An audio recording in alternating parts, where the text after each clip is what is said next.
Hello everyone, welcome back. तो day 46 पे आ गए हम जेई एडवांस की तैयारी की और 100 डेज की सीरीज हम कर रहे थे। आज मैट्रिक्स एंड डिटरमिनेंट्स के अपन अच्छे लॉजिकल सवाल करेंगे। तो फटाफट से अपन फर्स्ट क्वेश्चन पे चले जाते हैं। तो फर्स्ट क्वेश्चन सिंपल है, जो डिटरमिनेंट की प्रॉपर्टीज को यूज कर रहा है। तो a की पावर 2006 नल आ रहा है, मतलब a एक निल पोटेंट मैट्रिक्स है और ए बी बराबर a प्लस बी है। तो डिटर्मिनेंट ऑफ b पूछा है। तो अपन इसको क्या करते हैं, सबसे पहले इसमें डिटर्मिनेंट ले लेते हैं। तो डिटर्मिनेंट ऑफ a की पावर 2006, ये डिटर्मिनेंट ऑफ नल यानी जीरो आ जाएगा।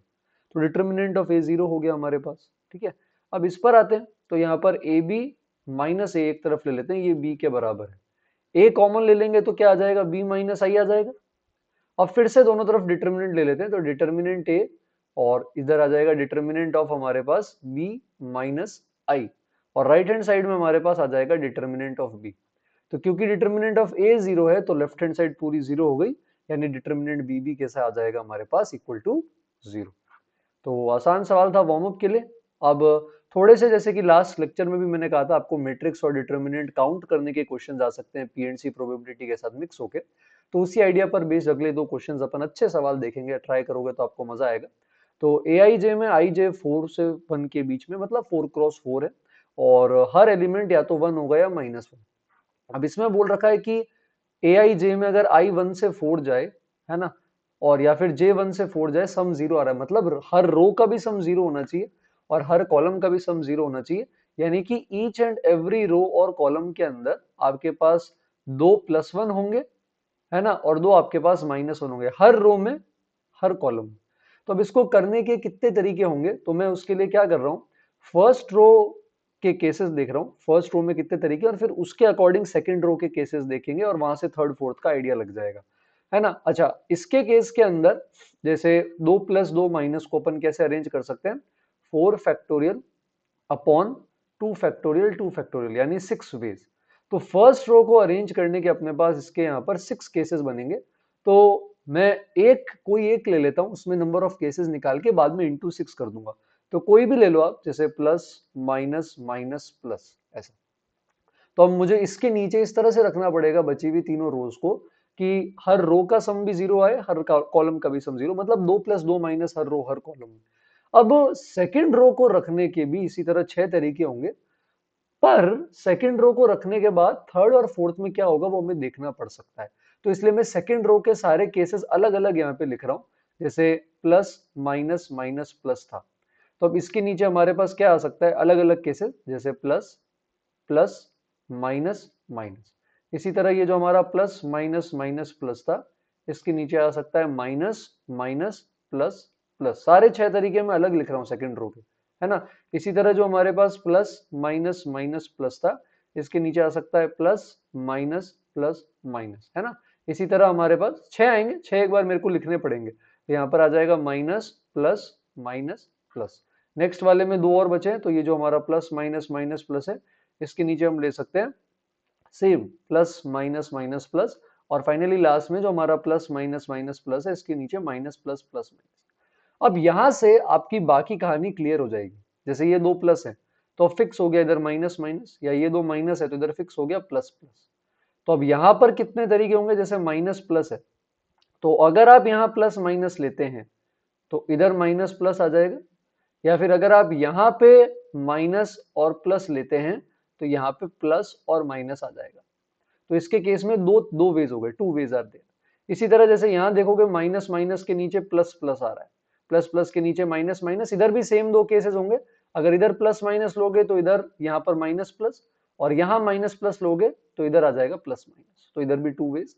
इसके केस के अंदर एक ही तरीका है, क्योंकि सारे ही फिक्स हो गए, माइनस माइनस यहाँ माइनस माइनस यहाँ प्लस प्लस इसके नीचे, क्योंकि हर कॉलम में 2 + 2 माइनस चाहिए, तो इसका एक ही तरीका है ना। इधर आते हैं तो इधर अभी कुछ भी फिक्स नहीं है, इसके नंबर ऑफ वेज थोड़े से ज्यादा हो सकते हैं, क्योंकि यहाँ प्लस माइनस है, इधर भी हमारे पास प्लस माइनस है।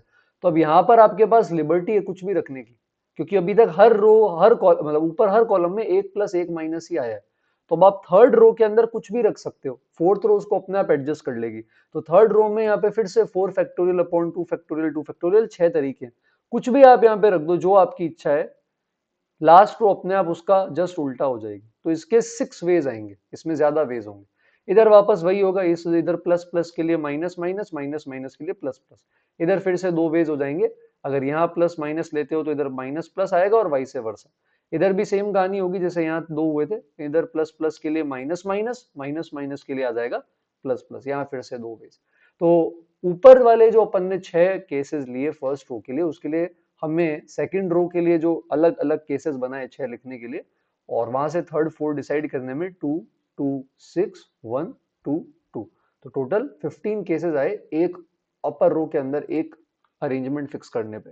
तो फाइनल आंसर आ जाएगा 15 इंटू 6। तो अच्छा सवाल है, केसेस लेने का, अरेंज करने का सोचना पड़ेगा, आ सकते हैं एडवांस में। इससे भी और एक अच्छा सवाल देखते हैं जहां पे 3x3 के डिटर्मिनेंट बनाने +1 या -1 से, और ये बोल रहा है कि क्या प्रोबेबिलिटी है कि जो भी एलिमेंट्स का अपन प्रोडक्ट लें रो या कॉलम में वो -1 आए। तो रो या कॉलम में 3 एलिमेंट्स होंगे, 3x3 है, तो -1 कब आ सकता है, या तो तीनों ही -1 हो जाए, या फिर दो -1 हो जाए, सॉरी एक -1 हो जाए और दो +1 हो जाए। तो इन दो केसेस के अंदर ही प्रोडक्ट -1 आ सकता है। अब 3x3 के टोटल डिटर्मिनेंट कितने होंगे, हर एक जगह 2 2 चॉइसेस हैं, तो 9 एलिमेंट में 2 इंटू 2 इंटू 2 करते जाएंगे तो 2 की पावर 9, ये तो टोटल केसेस हो गए। फेवरेबल में अब आपको सोचना पड़ेगा, ऑफ कोर्स मैंने एक बार सॉल्व किया इसलिए मुझे याद है, मैं आपको बता रहा हूँ, बट आपको खुद से सोचना चाहिए ये। तो एक तो तरीका है कि हर रो हर कॉलम में सब जगह -1 ही रख दो, हर रो हर कॉलम में 3 3 -1 हो गए, तो एक डिटर्मिनेंट ऐसा भी हो सकता है। एक ऐसा हो गया कि हर एक रो या कॉलम में एक एक ही रखो, तो उसके लिए ऊपर वाली रो में भी एक -2 प्लस होंगे, नीचे वाले में भी एक -2 प्लस होंगे, इसमें भी एक -2 प्लस, और इस तरह से कि हर रो में भी एक, हर कॉलम में भी एक।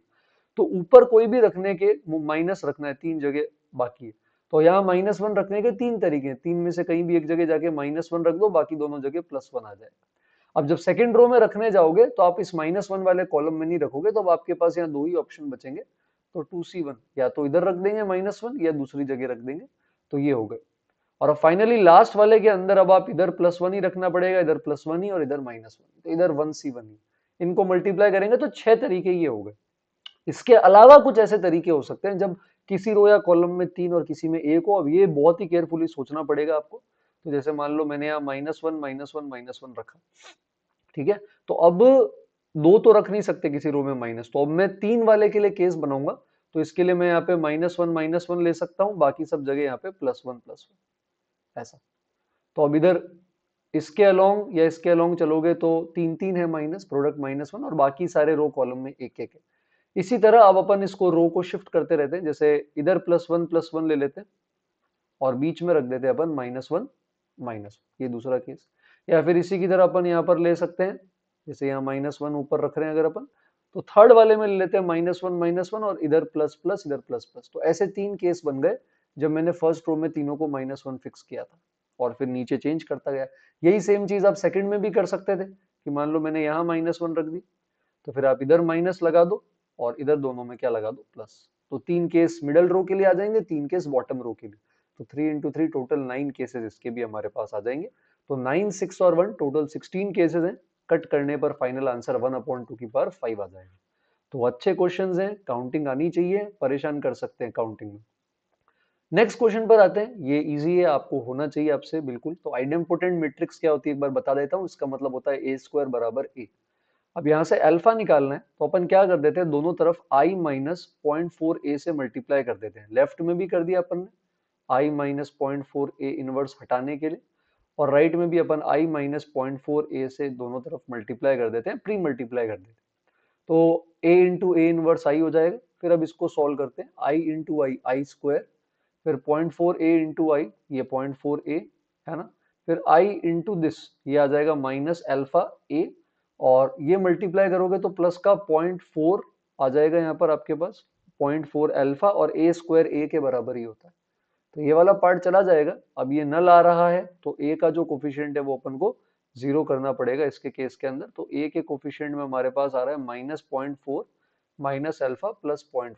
अब आप इसको, सॉरी 0.4 अल्फा, अब आप इसको 0 कर सकते हैं, तो आपके पास अल्फा की वैल्यू आ जाएगी। तो ठीक है, आसान सवाल था।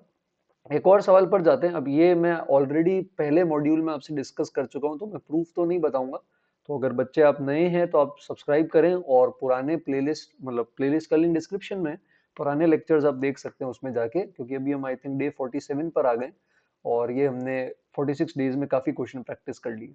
तो इसके केस में क्या है कि अगर दो रेक्टेंगुलर मैट्रिक्स मल्टीप्लाई करके स्क्वायर मैट्रिक्स बनाते हैं, जैसे मान लो ए है 3x2 और बी है 2x3, तो अगर आप a इंटू बी निकालोगे तो ये आ जाएगा आपके पास 3x3 और b इंटू ए निकालोगे तो 2x2। तो मैंने कहा था कि ये रेक्टेंगुलर के अंदर जब ये बड़ा वाला ऑर्डर आएगा तो ये डिटर्मिनेंट जो होगा ये हमेशा जीरो हो जाएगा, ऑलवेज ये डिटर्मिनेंट आपके पास जीरो होगा। तो ये जो c का डिटर्मिनेंट है ये ऑलवेज जीरो होगा, इसमें नहीं बोल सकते। अब क्यों कैसे वो आप सोच सकते हो या फिर पुराने लेक्चर्स में जाकर देख भी सकते हैं, है ना। तो नेक्स्ट पर आते हैं, ये आसान सवाल है डिटर्मिनेंट की प्रॉपर्टीज का। a, x, b, y, c, z ये सब स्ट्रेट लाइंस है ना, joining any two of them are not equally inclined to the x axis और ये जीरो है। तो अगर अपन इन सबको ऐड कर दें तो x plus Y plus Z plus A plus B plus C, ये इधर भी आ जाएगा, यहाँ भी आ जाएगा, यहाँ भी आ जाएगा, सब जगह। तो इसको अपन कॉमन ले सकते हैं ना, तो ये बन जाएगा x plus Y plus Z और a plus B plus C zero है, देखो तो x plus Y plus Z common आ जाएगा, फिर इधर वन वन वन आ जाएगा, यहाँ पर आ जाएगा आपके पास y plus B Z plus C X plus A, फिर इधर आ जाएगा z plus C X plus A Y plus B, तीन जगह वन वन वन दिखता है तो कॉलम सबट्रैक्ट करते हैं। तो थर्ड कॉलम में से पहले आप हटा सकते हैं सेकंड कॉलम और सेकंड कॉलम में से फर्स्ट कॉलम, तो यहाँ जीरो आ जाएगा।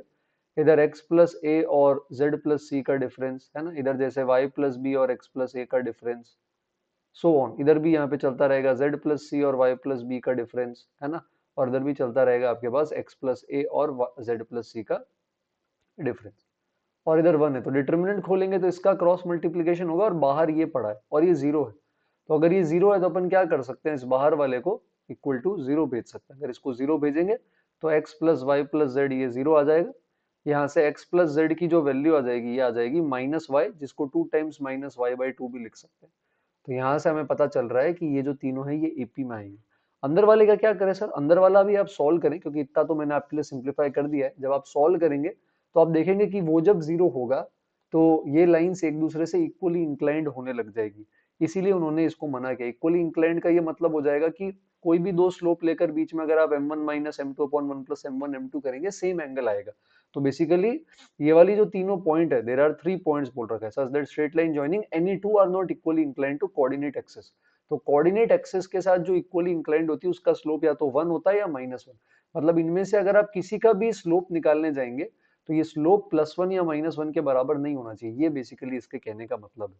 तो अगर ये स्लोप +-1 होता है इनमें से किसी का भी तो ये डिटर्मिनेंट खुद जीरो आ जाता। अब अगर ये स्लोप +-1 नहीं है तो ये जो डिटर्मिनेंट आएगा इस वाले पार्ट का ये जीरो नहीं आएगा, इसलिए x plus Y plus Z zero ही हमारा सोल्यूशन होगा। तो ये बात आप यहाँ से एक्सपेंड करके देख सकते हैं। तो ध्यान रखें equally inclined to both axis मतलब स्लोप +-1। नेक्स्ट पे आते हैं, तो कंसिस्टेंट सिस्टम का मतलब एक बार रिवाइज करते हैं। कंसिस्टेंट का मतलब है सॉल्यूशंस आएंगे। अब सॉल्यूशंस आएंगे इसका क्या मतलब हो जाएगा कंसिस्टेंट के अंदर, चाहे आपके पास एक सॉल्यूशन आए चाहे आपके पास इनफाइनाइट सॉल्यूशन आए, पर बेसिक आइडिया हमेशा यही रहेगा कि आपके सॉल्यूशंस आना जरूरी है। सॉल्यूशंस नहीं आएंगे तो गड़बड़ हो जाएगी। तो इसके केस में जैसे यहाँ देखें तो अपन इसका पॉइंट निकाल लेते हैं, pair of lines two variable में वो इसको सेटिस्फाई करना चाहिए। तो यहाँ पर पहले इसे सॉल्व कर लेते हैं, तो जैसे 5x माइनस 15y बराबर आ जाएगा 20 और 5x प्लस वाई ये आ जाएगा 2 के बराबर, ऐसा लिख सकते हैं अपन। तो अब अपन यहाँ पर इसके केस के अंदर इन दोनों को सब्ट्रैक्ट कर सकते हैं, तो -16y की जो वैल्यू है वो 18 आ जाएगी, तो y यहाँ से आ जाएगा आई थिंक -9/8 के बराबर, उसको इसमें रख देते हैं। तो x आ जाएगा 4 प्लस 3y, 3 से इसको मल्टीप्लाई करेंगे तो -27/8 ये आ जाएगा हमारे पास 5/8। तो x और y हमें मिल गए, यही x और y इसको सेटिस्फाई करनी चाहिए। अच्छा 2 पाई का इंटीजर पार्ट 6.28 का इंटीजर पार्ट 6 होता है और ई वाई जो होता है ना, इसका इंटीजर पार्ट जो होता है ये 2 होता है और ये इंटीजर पार्ट 2a के बराबर है। हालांकि इसको करने का एक डिटर्मिनेंट मेथड भी है, बट अभी सिंपल है तो मैं उसमें नहीं जा रहा। डिटर्मिनेंट मेथड में क्या होता है, सारे जो भी कोफिशिएंट्स हैं इनका डिटर्मिनेंट जीरो कर दें अगर 2D के लिए तो वो तीनों लाइंस कॉन्करेंट हो जाती है। पर कॉन्करेंट के साथ साथ अभी के लिए फिलहाल तो हमें पॉइंट ऑलरेडी दे रखा है तो हमें उसकी जरूरत नहीं है। तो आप x पुट करें 5/8 इसमें और -2y का ये भी पुट करेंगे -9/8, तो ये 48/8 आ रहा है, आई थिंक 6 के बराबर आ रहा है, तो कुछ ऐसा बन जाएगा। अब इंटीजर पार्ट की वैल्यू 6 है, मतलब इनपुट क्लोज 6 से ओपन 7 के बीच में होगा, 2 से डिवाइड कर लेंगे तो आंसर आ जाएगा क्लोज 3 से ओपन 7/2 के बराबर। ठीक है, ओके। नेक्स्ट वाले पर आते हैं। तो यहाँ पर इसका डिटर्मिनेंट और इस डिटर्मिनेंट के ट्रांसपोज जो होगा ये सम जीरो है। तो आपको ये पता होना चाहिए कि ए ट्रांसपोज का और ए का डिटर्मिनेंट बराबर होता है, तो इस ट्रांसपोज का हमारे लिए कोई मतलब नहीं है। अब इन सभी के टर्म्स मिलते जुलते हैं, तो अपन इसको इसी फॉर्म में लाने की कोशिश करते हैं, सेम फॉर्म बनाने की कोशिश करते हैं। तो फर्स्ट वाले का सबसे पहले तो ट्रांसपोज ले लीजिए। तो ये आ जाएगा a+1 a-1 फिर -b और साथ में आ जाएगा b+1 b-1 और फिर फाइनली आ जाएगा c-1 c+1। अब इसके केस के अंदर अपन क्या करते हैं, जब भी दो रोज एक्सचेंज करते हैं या दो कॉलम, तो साइन चेंज हो जाता है। तो सबसे पहले अपन क्या करेंगे, क्योंकि इसी फॉर्म में लाना है, तो a+1 को ऊपर ले आते हैं। तो ये बन जाएगा माइनस बार आ जाएगा a+1 b+1 c-1, a-b c second row में आ जाएगा, a-1 b-1 और c+1 ये इधर आ जाएगा। अब a-1 सेकेंड रो में, तो फिर से चेंज करते हैं, दोबारा चेंज करेंगे तो माइनस माइनस प्लस हो जाएगा। यानी पहला वाला डिटर्मिनेंट बन जाएगा a+1 b+1 c-1, a-1 b-1 c+1 और a-b और c, और इसके अंदर ये सेकंड डिटर्मिनेंट ऐड करने पे सम जीरो आ रहा है। तो डिटर्मिनेंट ऐड कर सकते हैं या स्प्लिट कर सकते हैं अगर दो रो और कॉलम सेम है। जैसे इनके अंदर आप देखेंगे तो पहली दोनों रो सेम है, तो थर्ड वाली इसके अंदर ऑटोमेटिकली ऐड हो जाएगी। तो आप इनको ऐड कर देंगे, तो थर्ड रो की अगर अपन बात करें ऐड करने के बाद, तो आपके पास क्या होगा, अगर आप यहाँ पे देखेंगे a में आपने ऐड कर दिया -1 की पावर n+2 इंटू ए, इस तरह से। फिर आपने -b के अंदर ऐड कर दिया -1 की पावर n+2 इंटू बी, और इसी तरह से आपने c के अंदर जो है ऐड कर दिया, c के अंदर क्या ऐड कर दिया, -1 की पावर n इंटू सी। तो अब हमें n ऐसा डिसाइड करना पड़ेगा जिससे ये जो भी अपन डिटर्मिनेंट यहाँ बना रहे हैं, ये डिटर्मिनेंट किसके पास चला जाना चाहिए, जीरो के बराबर चला जाना चाहिए। तो जैसे यहाँ पर मान लो a कॉमन लोगे आप, तो 1 और -1 की पावर n+2 का सम आ गया, है ना। इसी तरह b कॉमन लेंगे अगर अपन, तो -1 की पावर n+2 आ गया। c कॉमन लेंगे तो 1 और -1 की पावर n आ जाएगा। तो फिर वहां से हम डिसाइड करेंगे कि n इवन है, n जीरो है, या n कोई भी इंटीजर है, या n इवन है, क्या लें। अलग अलग केसेस ले सकते हो। एक बार इवन लो तो -1 की पावर n जैसे 1 हो जाएगा, ऑड लो तो माइनस का ही रहेगा। तो फिर अपन देख सकते हैं कि कब अपना आंसर जीरो आएगा। तो ये आप चेक करें। ऑल्दो मैं डाउटफुल हूँ, मुझे लग रहा है शायद यहाँ n+3 होगा। तो आप कमेंट में मुझे बताएं आपको क्या लगता है इसमें। नेक्स्ट क्वेश्चन पर आते हैं अपन। तो इसके केस के अंदर डिटर्मिनेंट का अपना ये सवाल है। तो डिटर्मिनेंट ऑफ ए दे रखा है और determinant A is a perfect square, और क्योंकि ये इंटीजर्स हैं तो इंटीजर्स का ही परफेक्ट स्क्वायर होगा, सब कुछ इंटीजर है। डिटर्मिनेंट आ रहा है b² - 4c, तो इसको किसी इंटीजर का ही परफेक्ट स्क्वायर मानते हैं। तो यहाँ से क्या होगा, b² - k², ये 4c आ जाएगा। तो एक फैक्टर है b प्लस के, इंटीजर प्लस इंटीजर, और ये भी इंटीजर माइनस इंटीजर, ये 4c आ रहा है। तो अब यहाँ पे ध्यान देने वाली बात क्या है ना, ध्यान देने वाली बात ये है कि b प्लस के मान लो आपने लिया है a, और b माइनस के मान लो आपने लिया है कुछ c ले लेते हैं। तो इनका सम जो आएगा दोनों का, इन दोनों को ऐड करने पे, तो ये आ जाएगा a प्लस सी, जो कि इवन आ रहा है। और डिफरेंस लेंगे तो डिफरेंस 2 क्या आएगा, वो भी इवन आ रहा है। इसका मतलब क्या हो गया, अगर इनका सम भी इवन है और इनका डिफरेंस भी इवन है, तो मतलब ए और सी या तो दोनों ही इवन है, या फिर ए और सी जो अपन यहाँ पर ले रहे हैं, अच्छा ये सी अलग है, ये सी अलग है, या फिर ए और सी दोनों अपन जो ले रहे हैं वो क्या है, ऑड। तो ये दोनों ऑड तो हो नहीं सकते, वरना 4 से डिविजिबल नहीं होगा। इसलिए b प्लस के भी इवन होगा, b माइनस के भी क्या होगा, इवन।